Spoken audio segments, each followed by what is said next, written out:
Hello everyone, I'm Vikirna Sharma from Delhi Metropolitan Education and I'm a legal intern at LEXIS and Company. My topic for today's video is mental harassment and its remedies. Harassment is a word that I'm sure most of the people are familiar with. It's a word that people often use in different situations, sometimes in the right context, other times entirely wrong. The actual legal meaning is seldom known. People are aware of the power that this word holds, but the problem is that very few people know how to take legal action when harassment actually occurs.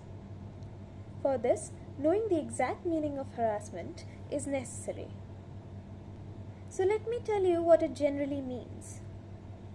Harassment is a course of conduct which humiliates, offends, or annoys a person towards whom it is directed. It is primarily of two types, physical and mental. Physical harassment can be easily seen, but that is not the case with mental harassment. The latter leaves invisible yet deep marks. The behavior or actions which harm a person mentally by humiliating, isolating, or discriminating against them can be called mental harassment.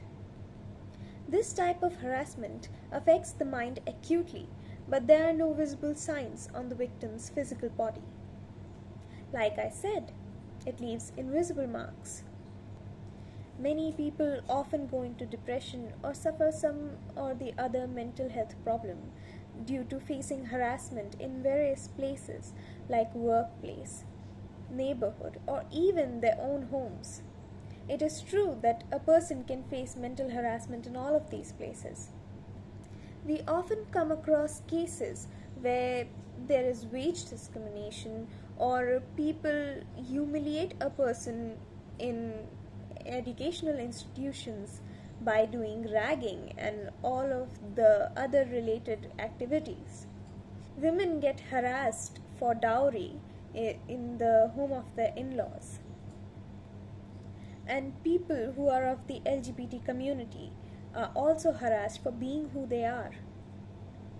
Jeers and violent remarks or abusive language can all contribute to mental harassment. Usually, victims of mental harassment suffer silently because sometimes it is somewhat difficult to prove mental harassment. But when the issues do come to light, the victims are protected under the following provisions.